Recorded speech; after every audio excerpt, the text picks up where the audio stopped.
अच्छा तो अस्सलाम वालेकुम बच्चों, तो कैसे आप सब लोग। जो बेटा आज का जो हमारा टॉपिक है वो है फेफड़ों का कैंसर, मेरे हाल 5 जमाता पढ़ो यानी कि लंग्स कैंसर। तो खैर चलते हैं अपने टॉपिक की तरफ। सिंपली हमारे टॉपिक का नाम है जी लंग्स कैंसर। तो लंग कैंसर में होता है क्या जी, अनकंट्रोल्ड सेल डिवीजन। आपके जो सेल हैं वो आपके कंट्रोल में ही नहीं होते, ठीक है, मतलब without any control cell divide होना शुरू कर देते हैं। और जब बेटा इतने सेल डिवाइड होते हैं कि हमारे जिस्म के ऊपर कैंसर फैलना शुरू कर दे, इस चीज़ को बेटा सिंपली बोलते हैं कैंसर। इसकी आगे वो ट्यूमर्स वगैरह डेवलप होती हैं। अब ट्यूमर्स 3 तरह की थी, हमने 9th क्लास में पढ़ी थी बेटा, बेंजन, मैलिग्नेंट, मैं एम लिखने लगा हूँ, और मेटास्टेसिस, ठीक है। ये 3 ट्यूमर्स थी जो हमने पढ़ी थी, benign tumour, malignant tumour and metastasis tumour. Benign, malignant, metastasis, 3 tumour हमने बेटा पढ़ी थी। तो इन ट्यूमर्स का काम क्या था। पहली ट्यूमर जो अगर सेल ख़राब हो गए हैं तो उसी जगह पे पड़े हुए हैं, दूसरे टिश्यूज़ को ख़राब नहीं कर रहे, उस चीज़ को बेंजन ट्यूमर।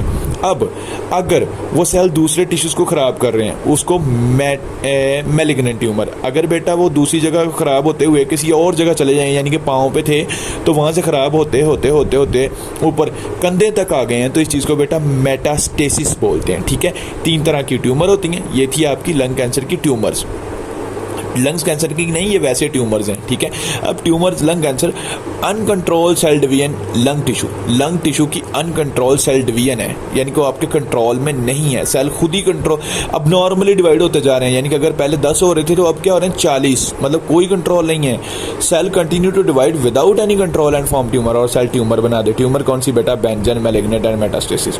सेल ग्रोथ में कंट्रोल्ड।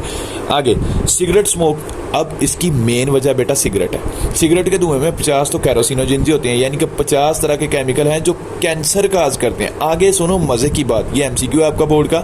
आगे 4000 बेटा दूसरे केमिकल्स भी होते हैं जो कि कुछ दूसरी बीमारियां काज कर सकते हैं। जैसे एक का नाम बता देता हूँ, प्लेटलेट्स वगैरह, खून का गाढ़ा होना वगैरह, डिफरेंट। बाकी और बहुत हैं, वो बाद में बताएंगे।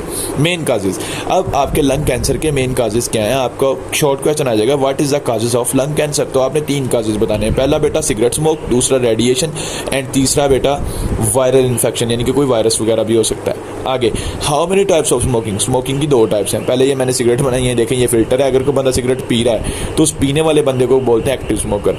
अब जो उसके पास बंदा बैठा है जो सिगरेट नहीं पी रहा, उस बंदे को बोलते हैं पैसिव स्मोकिंग, ठीक है। एक्टिव स्मोकिंग, ये मैंने डेफिनेशन लिख दी है, आप इस डेफिनेशन को देख सकते हैं। The inhalation, the intentional inhalation, यानी कि जो मर्जी से की जाए, ऑफ तंबाकू smoke by smoker smoke directly from cigarette is called active smoking. आगे पैसिव स्मोकिंग, इनवॉलंटरी स्मोकिंग, जो बंदे के ज़हन में है ही नहीं, दिल कर ही नहीं रहा सिगरेट पीने को, लेकिन फिर भी साथ है कोई बंदा बस में बैठ गया, कोई घर में पी रहा है, तो उसके पीने से आपको जो धुआं टिप से आ रहा है वो ज़्यादा डेंजरस है, उससे आपको कैंसर होने के चांसेस 90% बढ़ जाएंगे।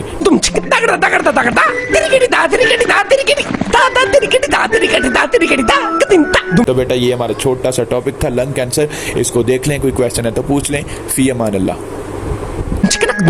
याद कर ला, मैं कल तेरे को छोड़ना ही।